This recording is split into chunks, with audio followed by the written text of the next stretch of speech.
Aditya. Today we are going to learn Scholarship 2022 Guess question. So guess question मध्ये जसं इंग्रजी वर्णमाला लक्षात ठेवण्याची ट्रिक्स, तर आपण त्या ट्रिक्स बघूया. तर त्या ट्रिक्स बघण्यात बघू.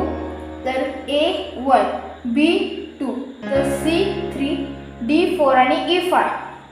तर यांच्यामध्ये ट्रिक्स कसं काय, तर फर्स्ट आपण 5 लक्षात घेऊ शकतो. तर 1 2 3 4 5 ABCD नुसार. तर नेक्स्ट आहे H. तर H ला कसं आपण बघू शकतो, ते क्लॉकमध्ये H ला कसं H काढल्यावर आपण वरती एक पॉईंट जॉईन करून दुसरा पॉईंट, तर हा 8, तर आपण H ला 8 म्हणून ओळखू शकतो. तर हा झाला 8. नेक्स्ट त्याच्या आजूबाजूला पाहू शकतो, बाजूला आणि त्याच्या पुढे पाहू शकतो. तर Hच्या बाजूला आहे G, तर 7 आणि नंतर आहे 9, तर I. नेक्स्ट J, तर जिओ. तर आपल्याला जिओ हे फेमस आहे, तुम्हाला माहिती आहे. तर जिओने आपण 10 लक्षात ठेवू शकतो. तर जिओ आपल्याला कधी आला तर जिओ घ्यायचा आणि 10 लक्षात घेऊन घ्यायचा. तर जेच्या आधी येतो I आणि नंतर येतो K. तर आपण 9 आणि 11 आरामात लक्षात ठेवू शकतो. तर नेक्स्ट येतो M. तर M चा 13 येतो. तर मराठीमध्ये 13 आणि M फॉर मेरा. तर आपण याला लक्षात ठेवू शकतो. तर 13 आणि मेरा. तर M च्या आधी आहे 12 L आणि त्याचा आहे 12 आणि नंतर आहे M, तर त्याचा 40. तर आपण हे बी लक्षात ठेवू शकतो. त्याच्यानंतर आहे R. तर Rचं कसं लक्षात ठेवायचं, तुम्हाला माहिती आहे की वोटिंग केव्हा करायची जाते, 18 इयर्सच्या नंतर पुढे. तर राईट टू वोट, तर 18 आपण 18 वर्षाच्या नंतर वोट करू शकतो. तर इथे राईट टू वोट म्हटलं की आपल्याला लक्षात येईल की 18.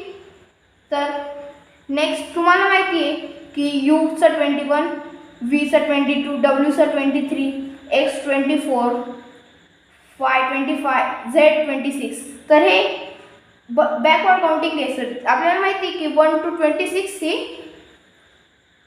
वर्णमालामध्ये नंबर येतात. तर झेडचं बॅकवर्ड काउंटिंग घ्यायचं. 26, 25, 24X, 23 W, 22 V, 21 U. तशी लक्षात ठेवू. सर त्याच्यावर एक क्वेश्चन बघू आहे आपण. एक गटात न बसणारा पद ओळखा. तर इथे आपण याचे हे लक्षात घेऊ. तर ईचं काय 5. तर जेचं जिओ म्हणजे 10, तर 10. तर ओचं काय, ओ कोणाच्या नंतर येतो, एनच्या नंतर. तर एनच्या बाजूचा एम, तर एमचं 13 मेरा, तर एमचं 13, एमचं 14 आणि ओचं 15. नेक्स्ट एसचं 90. तर 90 कसं काय, राईट टू वोट, तर राईट टू वोट 18, आर नंतर एसचं 90 आणि व्हायचं 25. बॅकवर्ड काउंटिंग झेडचं 26, वायचं 25. तर यांच्यातील डिफरन्स काय, तर 5 आणि 10 मध्ये ॲड किती झाला आहे, 5चं ॲड झाले. तर 5 + 5 इज 10 आणि नेक्स्ट 10 + 5 इज 15, तर 15.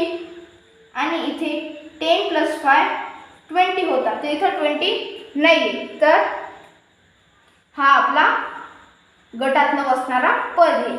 तर याला आपण सर्कल केलं. नेक्स्ट इथं 20 होतो, तर 20 + 5 इज 25. तर आपला गटात न बसणारा पद आहे 90. तर एस. आपल्याला असेच ट्रिक मिळतील.